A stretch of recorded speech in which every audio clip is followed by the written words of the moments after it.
I think Mukti made the comment earlier this morning that they were the warm-up act, but in fact, I think that they provided some really thoughtful words of wisdom and insights, and a bit about the idiosyncratic life that one leads as a scholar, and I hope that you will not be shy to email them and connect with your colleagues here with you today.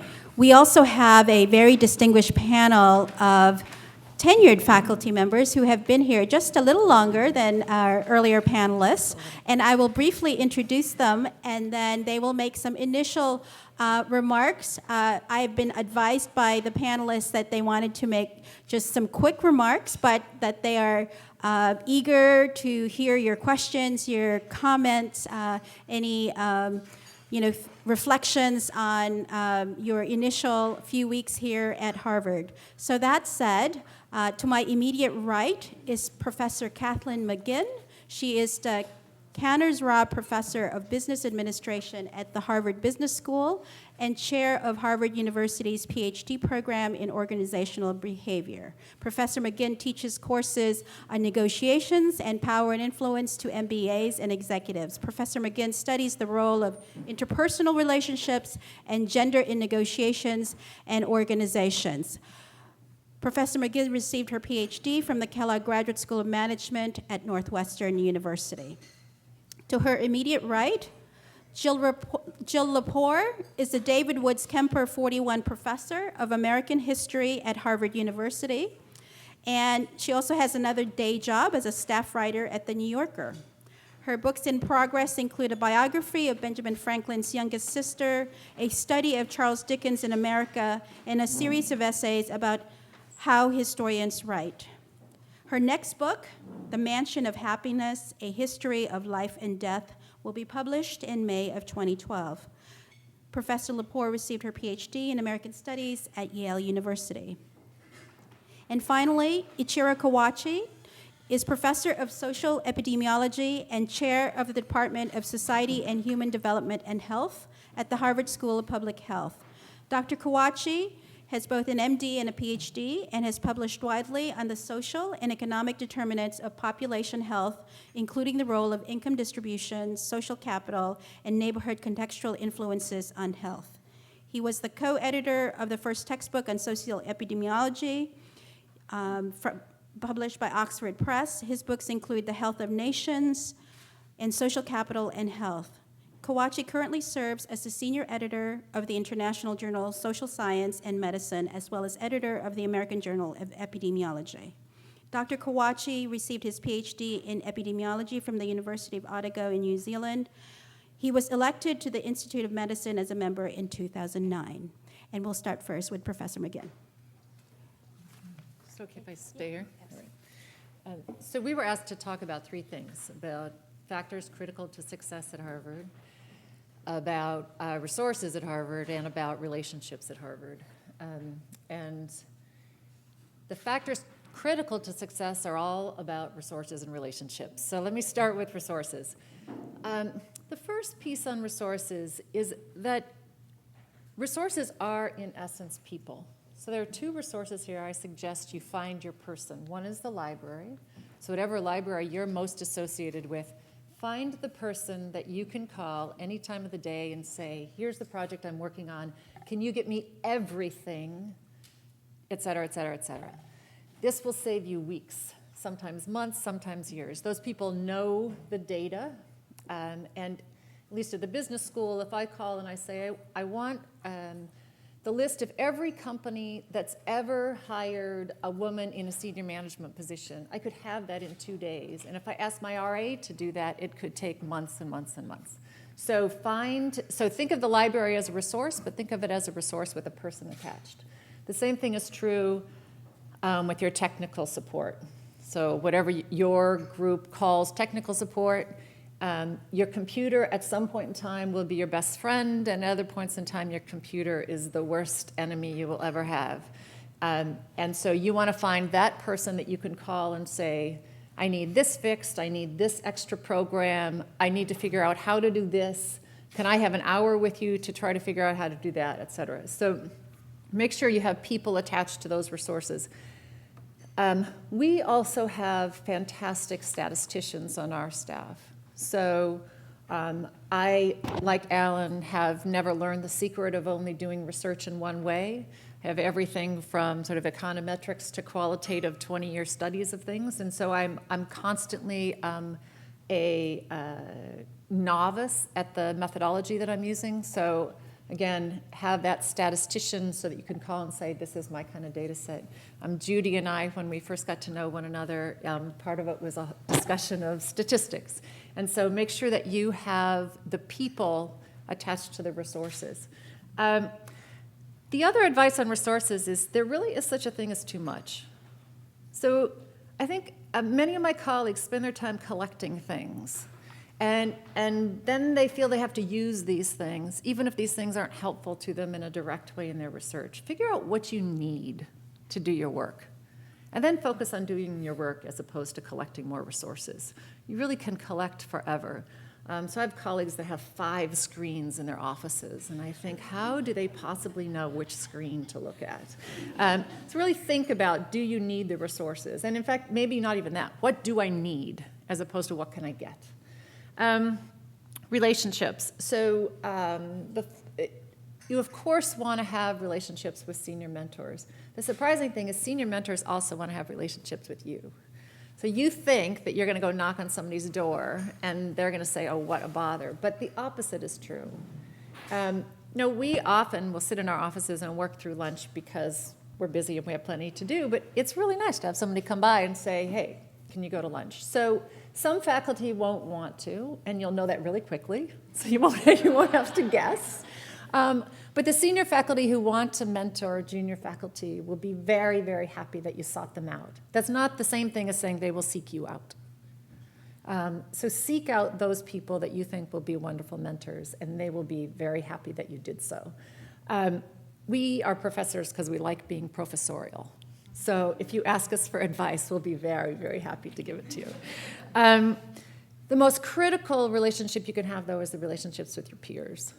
So from the very beginning, the people who are going to be most important for your success are the people coming in around when you're coming in. Because at the point in time where you're coming up, we're going to be gone. Well, at least I'm going to be gone, right? So think about who are the people that are really interesting to you in your cohort, whether they be in your school or in another school. But those are the resources to really foster. Those are the ones going to keep you excited forever. I was incredibly lucky in my doctoral program. There were 5 women in my class. That was it. And we all still share papers, call one another, act as resources to one another. And that's the set of relationships that, in the end, really keeps you motivated. I do some research on sort of relational demography in organizations, and it turns out that if you don't have tight relationships with the people that are your peers, you're more likely to leave the organization, whether voluntarily or involuntarily. So really create those relationships with your peers. The other critical relationship is with your assistant. You want your assistant to be very happy when you walk into work in the morning, and you want her to know, him, to know what it is you're doing, what you're working on, what your calendar looks like, who you want to talk to, who you don't want to talk to. You want that person to be able to be your eyes and ears at all times so that you don't have to do that. We have fantastic, fantastic support staff here, and make sure you foster that relationship in a real way. The longevity of our support staff is amazing. So think about this person as someone that you're going to have a relationship with for years and years and years. And finally, the other set of relationships is around workshops. So you're going to go to the workshops in your unit, but choose 1 or 2 others. So when I first came here, I'm essentially experimentalist, and the only place where experiments were going on was in the econ department. There were no experiments going on in the business school. And so I went to the experimental econ workshop for years. My current favorite workshop is industrial work and organizations at MIT. So every Tuesday morning, I head over to MIT. I love it. It's sort of like a fix. Figure out that 1, maybe 2 workshops, and then don't go to any others. Maybe if there's somebody you absolutely have always wanted to hear, go, but don't have just a set of regular workshops. Just choose your favorite. And then what else about success that's not relationships and resources? So the number one is also an R&R, and that is when an R&R comes to your desk, put everything else away, don't talk to friends, don't do the extra work on your class prep, get the R&R back out the door. That is your number one secret to success. And R&R is the closest thing you're going to have to a publication, except for the publications, and so many people sit on R&Rs. So that's the first thing. The second is give talks. So the one thing I never say no to is a talk. If somebody wants me to give a talk, I give a talk. It does two things. The first thing is it forces you to have deadlines on things. So it forces you to move a little forward faster than you might on that paper. And the second is it gets you feedback from really smart, diverse group of people. So say yes to talks. And then the last thing you've heard from other people, this is the best time in your career. Being a doctoral student was fun, but it's kind of, you're not actually sure what you're doing. Being a tenured professor is great, but there are way too many demands on your time, and it's much harder to say no on a regular basis as a tenured professor. An untenured professor, it's perfect. Everybody, so this has always been true for the business school, and now it's true across the university. We hired you because we want to give you tenure. We do not want to have to continue to look for scholars to replace scholars. We want to give you tenure. And so when you say, I would love to, Kathleen, but I'm really working on this R&R, so I can't, all I'm going to do is turn around and walk away. So enjoy this time. It's the best time you're ever going to have. And as Alan and others have said, when you're choosing what to do it because you love it, because you're passionate about it, and because you think doing it's going to change the world, and don't do it otherwise. These years are going to pass way, way too quickly, and if you spend them doing work that you don't love, that you don't think is going to change the world, it's not going to get better after tenure. So congratulations. Enjoy the next 9 years. They're going to be fantastic.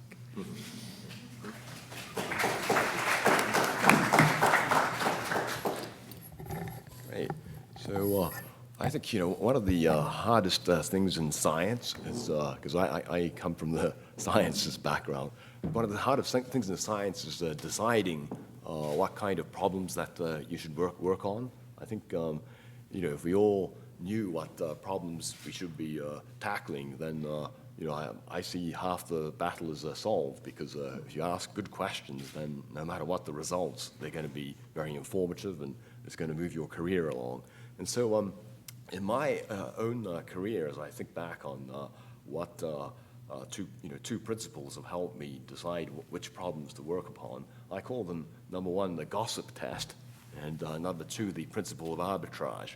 So what is the gossip test? Basically, early in my career, I used to spend a lot of time reading the autobiographies of successful scientists to try to glean, what is it that marked them out for success. And one of the early books I happened to come across was Francis Crick autobiography called What Mad Pursuit. And of course, the gossip test comes from him.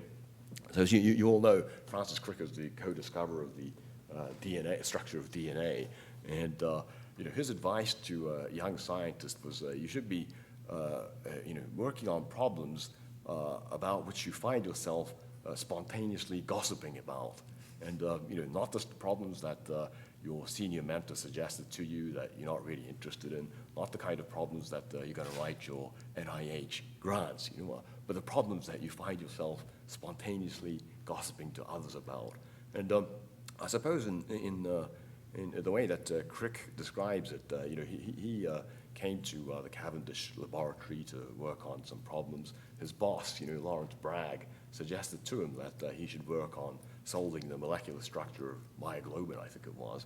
He wasn't very interested in the problem, but he found himself constantly gravitating and gossiping about this thing called DNA, And it got so bad that his boss threatened to fire him. He said, if you don't work on this problem I've set for you, then I'm going to withdraw your funding.